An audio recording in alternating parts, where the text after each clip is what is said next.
Assalamu alaikum, everyone. Um, I'd like to welcome you all on behalf of ISB to this exciting event today, and I hope you're all well, inshallah. Dr. Shoab has kindly given us access to all the publications and resources he's used for this talk today. They're all free for you to access, so just in case any of you wanted to read a little more after this event, then the link to this page should also be in the chat, so feel free to use that. So yeah, I'll just stop sharing that. Okay, so without further ado, I'll introduce Dr. Shoab. He did an amazing talk for us on evolution, for those of you who were present at that a few months ago, and we're really honoured to have him here with us today. He studied chemical engineering and graduated with honours in his undergraduate programme at the University of Bath in 2010. Afterwards, he was awarded a fully funded PhD scholarship in chemistry and chemical engineering at the University of Nottingham. On completing his scientific studies, Dr. Shoaib pursued further studies in Islamic theology and philosophy, and recently finished his MSc of Philosophy and Science and Religion at the University of Edinburgh. He currently holds the position of Assistant Professor of the Natural Sciences at Zaid University in Dubai, and he has a book coming out on Islam and evolution in 2021.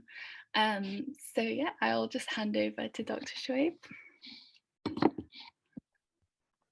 Assalamu alaikum, everyone. Rahma, thank you very much for the wonderful introduction. And I just wanted to take the opportunity to thank Islamic Society of Britain for inviting me again to deliver a short session on atheism. So this is like round two of this. So I'm going to just quickly share my slide here. As was mentioned by Rahma, there's a link where you can find my published work. This talk is based on a very short booklet that I wrote about 2 years ago for Kalam Research and Media. It was a commissioned work, so it's a short monograph. And there, what I try to do is just try and cover the various dimensions of the interface of Islam, of atheism and Islam. And what I'm trying to do here is probably highlight some of the main concerns, but the monograph in of itself is much thicker and fuller. So if you do want to get more details, please do refer to the monograph. And I've tried to make this as succinct as possible so that hopefully we can have more space for Q&A, and inshallah we can maybe interact with some of the comments and concerns that you guys may have. So this is the overview of today's conversation. I'm going to briefly touch on who the new atheists are, because atheism really got rejuvenated with the new atheism setting. So I think it's very good to acknowledge who these people are and where they come from. I then want to establish a link between new atheists and Islam, because there's something very specific about new atheism that makes it very linked with Islam, and this is a much stronger correlation than any prior manifestation of atheism that we can see in the previous century. I'm going to then look at some of the main contentions of new atheism, like what are the charges that they bring against religion, and I'm trying to specifically focus on the charges they bring against Islam when I can. I then talk about some of the errors that they have, because I think in addition to their assertions, we need to critically evaluate what they're saying. And finally, what is the goal of new atheism? And I think this will be a very important point, a take-home message, so that we're aware as Muslims in terms of how atheism as an ideology, at least in its modern manifestation, is trying to implement its framework through society. So new atheism, I think it would be fair to say, started off with these four characters. These people are known as the four horsemen. This is a biblical reference. And these are the four publications that got them collectively on the map. In 2004, Sam Harris, he wrote the book called The End of Faith. In this book, he very harshly criticizes Christianity, Judaism, and Islam, Islam in particular. He is a philosopher of mind, but also a neuroscientist. Daniel Dennett is a philosopher of mind. In 2006, he published Breaking the Spell. This is not his first book. He's published several books before then. And 2006, arguably the face of new atheism is Richard Dawkins. He wrote the book, The God Delusion. It's been translated into multiple languages, particularly Arabic and Farsi, so that it can be disseminated even in the Muslim countries, because this book is banned in the Middle East, right? And then we have Christopher Hitchens. He has passed away. So this is the guy on the bottom right corner, this guy here. And he wrote a book called God is Not Great. So for those of you know the Adhan where it says Allahu Akbar, right? So God is great, or God is the greatest. This is actually a wordplay of that Adhan. God is not great. And that's where the terminology comes from in the name. The language that these guys collectively use is very harsh, very hostile, and very non-charitable to religious folks in general. We'll get to some of their quotations in a second. Now, New Atheism may have started with those folks, but it doesn't end with them. And I think it's safe to say that we have now many more people that are coming under New Atheism. You can kind of call this the second wave. We have people like Lawrence Krauss. He wrote a book called The Universe from Nothing. Michael Shermer, he wrote a book called I think he's the editor of the Skeptic magazine. We have Victor Stenger. He was a physicist. He wrote a book called God, the Failed Hypothesis. He's passed away. A.C. Grayling is a British philosopher. He's written multiple books on philosophy, and logic is his main area. And he's also written a book on, theism and how atheism is a stronger position. So there are multiple people that come under the rubric, but it is these four that kind of started the whole thing. And Dawkins is, without a shadow of a doubt, the face of the organization. Now, the link between New Atheism is very interesting, between atheism and Islam. And I actually have multiple quotations, but I'm sharing only the one here. And I want to emphasize this very point. All the quotations that I have recorded about people trying to see a link between New Atheism and Islam, all of them are by non-Muslims. So this is not me kind of self-serving a framework where we're taking up Muslim scholars who are saying that atheism is being very provocative with Islam and what have you. These are non-Muslims who have observed these, and they're the ones making these claims, right? One of the people that I've quoted in this particular presentation is Rabbi William Emerson. This is what he has to say in an article that he published a few years back.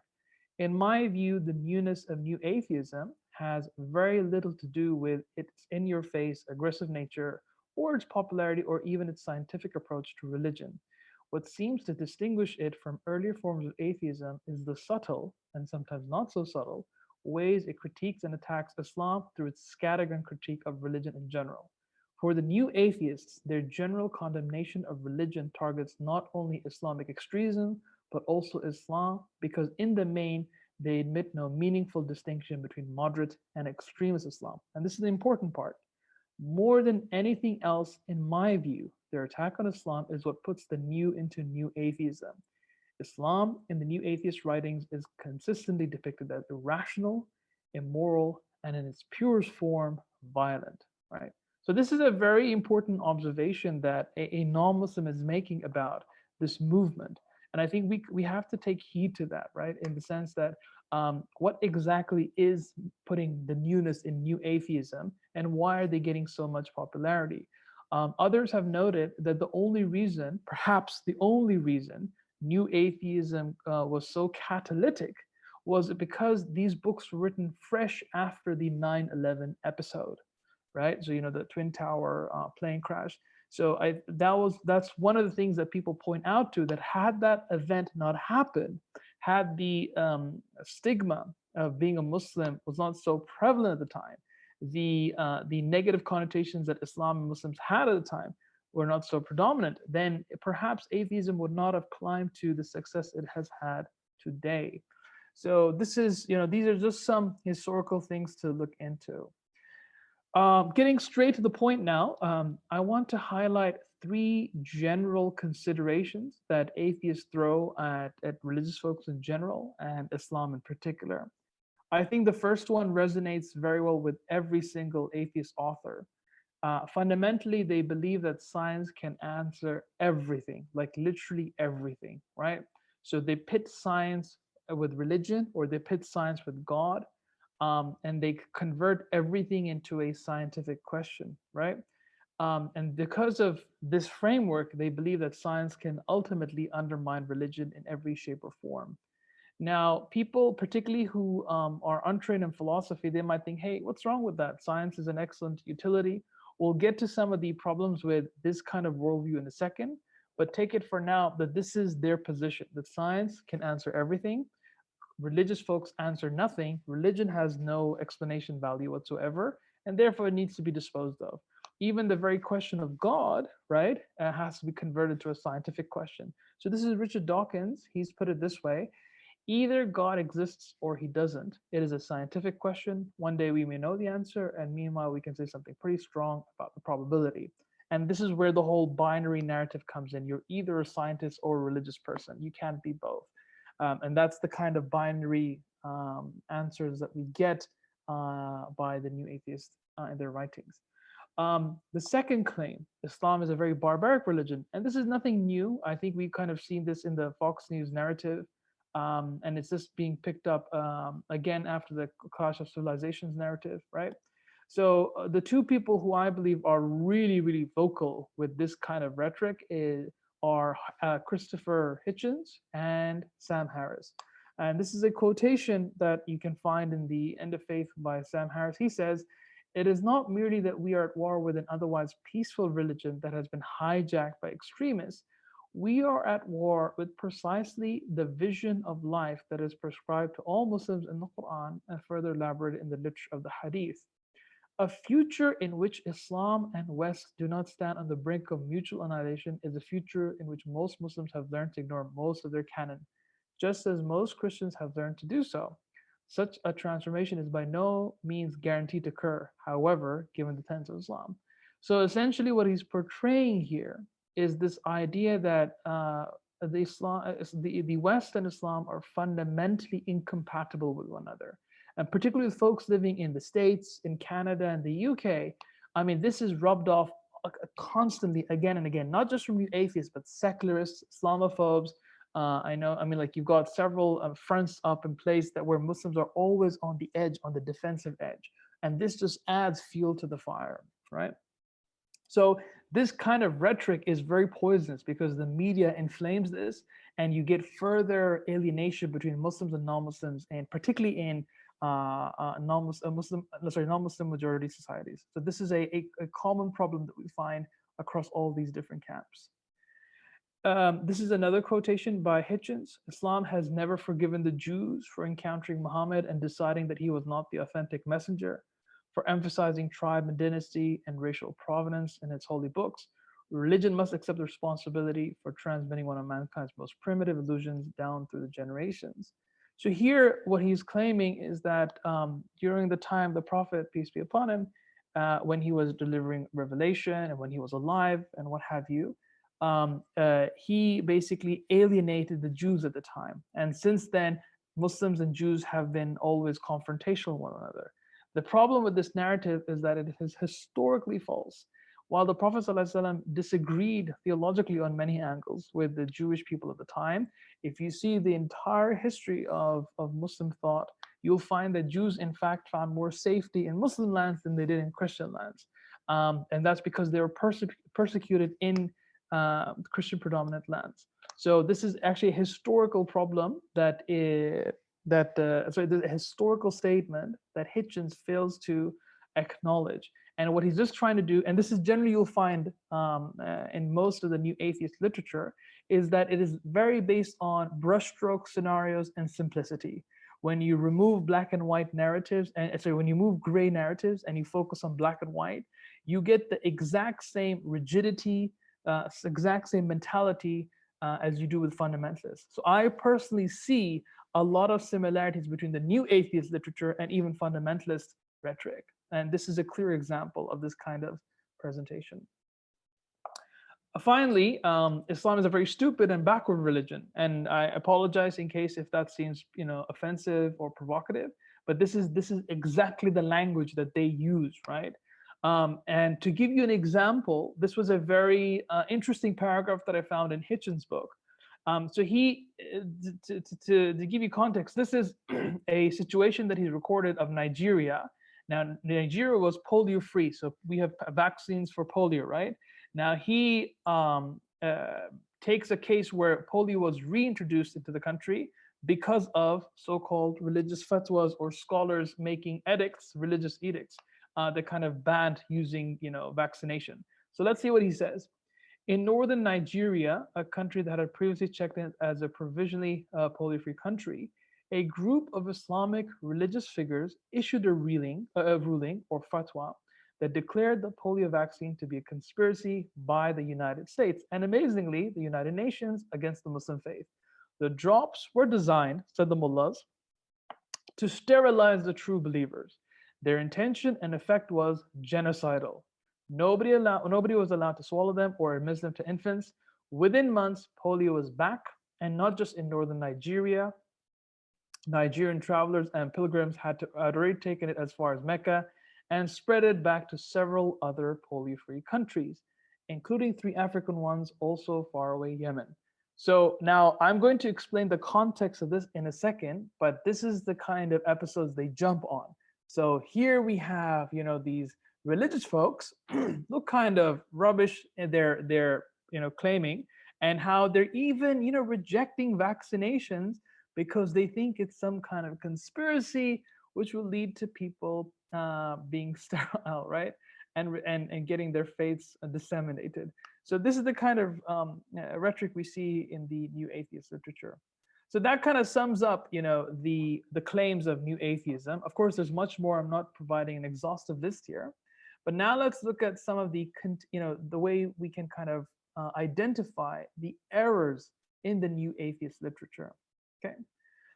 I start with the science because I think it's generally the most obvious one, and I think it affects people the most, particularly young children, teenagers. So, I mean, I'm aware of families have approached me where their kids have left Islam or on the brink of leaving Islam because for them the science is just so overwhelming. Evolution is a big question. That's why we had that talk previously. Evolution is being used particularly by New Atheists because it seems to undermine religion scripturally and undermines God and what have you.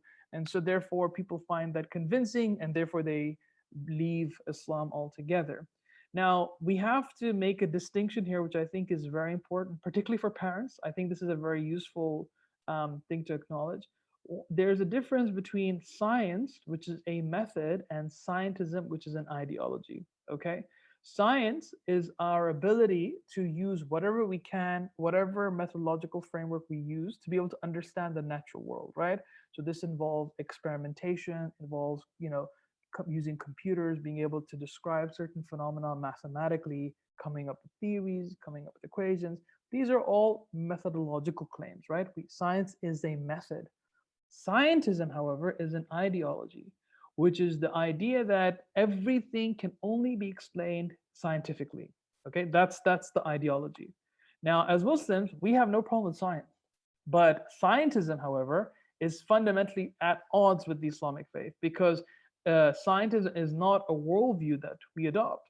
And to kind of show you that scientism is not an exhaustive perspective, we can easily see this by identifying 2 things: the presuppositions of science and what are the limits of science, right?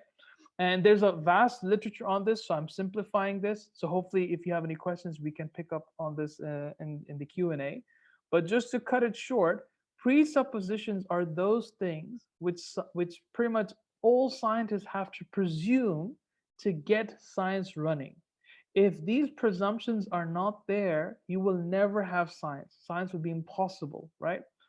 2 of these things are temporal uniformity and spatial uniformity. Now, what do I mean by that? That seems like very technical terminology. Temporal uniformity simply means that when you have certain phenomena that you're looking at, it works the same way in the past, it works the same way now, and you expect it to work the same way tomorrow, right?